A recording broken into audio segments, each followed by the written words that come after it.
31শে October পর্যন্ত যাদের বয়স 18 হবে তারা ভোট দিতে পারবে।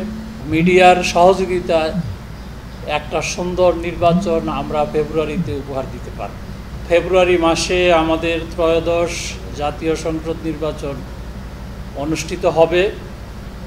সেটার প্রস্তুতি হিসাবেই আমরা সারা দেশে যারা ভোট গ্রহণ করবেন, presiding officer, polling officer, returning officer, তাদের সাথে আমরা মত বিনিময় করে আসতেছি। সেটার অংশ হিসাবে আমরা এখানে এসেছি। আমাদের এই কর্মশালাটি কালকে অনুষ্ঠিত হবে এবং সারা দেশে একটা ব্যাপক সাড়া পড়েছে। কারণ প্রিজাইডিং পোলিং অফিসার যারা ভোট অতিথি নিয়েছেন তাদের মধ্যে শঙ্কা, দ্বিধা, সংকোচ অনেক বিষয় কাজ করতেছিল। আমরা আশাবাদী যে এটি আমরা কাটিয়ে উঠতে পেরেছি। প্রশ্ন হচ্ছে আপনাদের যে গণভোট নির্বাচনের আগে হবে না কবে হবে, বিষয়টি এখনো নির্বাচন কমিশনের নজরে আসে নাই। সরকার কিভাবে প্রস্তুতি নিচ্ছেন সেই জিনিসটি আমাদের কাছে এখনো পৌঁছেনি। সিদ্ধান্ত হলে পরে আপনারা জানতে পারবেন। আরেকটি বিষয় বলেছেন যে ডিসেম্বরে তফসিল ঘোষণার বিষয়টি।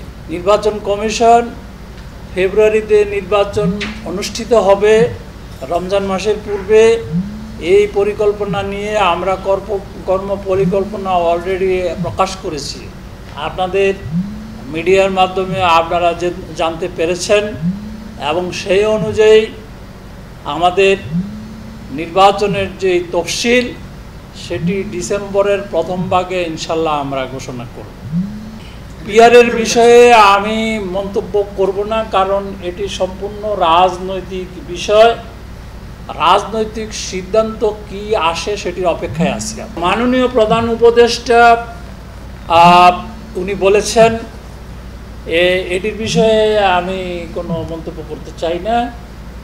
তবে আমরা আশাবাদী যে আপনাদের সকলের সহযোগিতায় এবং মিডিয়ার সহযোগিতায় একটা সুন্দর নির্বাচন আমরা ফেব্রুয়ারিতে উপহার দিতে পারব। বিভিন্ন এজেন্সি, আইনশৃঙ্খলা রক্ষাকারী বাহিনী, সেনাবাহিনী, নৌবাহিনী, আমরা এ ধরনের কোনো তথ্য পাইনি। সবাই বলেছে যে সুষ্ঠু সুন্দর নির্বাচন করার জন্য সবাই সহযোগিতা করবে। সুতরাং আমাদের দিক থেকে এরকম কোনো আশঙ্কা আমরা প্রকাশ করছি না।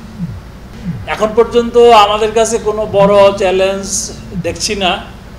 তবে আমরা আশা করব সবাই সহযোগিতা করলে কোনো চ্যালেঞ্জ না। আপনারা জানেন নির্বাচন পরিচালনা বিধিমালার মধ্যে কতগুলো প্রতীকের একটা তফসিল থাকে।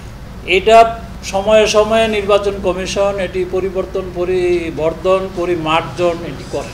আপনারা দেখেছেন বা আমরা মিডিয়াতে লক্ষ্য করেছি যে আমাদের এমন কিছু প্রতীক ছিল যেগুলো নিয়ে বিভিন্ন জনের পক্ষ থেকে বিভিন্ন সুপারিশ এসছে। তো আমরা সেগুলোকে বাদ দিয়ে এবং সুন্দর সুন্দর কয়েকটি প্রতীক আমরা সংযুক্ত করেছি। সেটির অংশ হিসাবে শাপলাকলি প্রতীকটাও অন্তর্ভুক্ত হয়েছে। আরেকটি প্রশ্ন করেছেন নির্বাচনের সকল প্রস্তুতি সম্পন্ন হয়েছে কিনা। আপনারা দেখে থাকবেন আমাদের ভোটার তালিকা হালনাগাদ হয়ে যাবে আমাদের মধ্য নভেম্বরের ভিতরে। 31শে অক্টোবর পর্যন্ত যাদের বয়স 18 হবে তারা ভোট দিতে পারবে।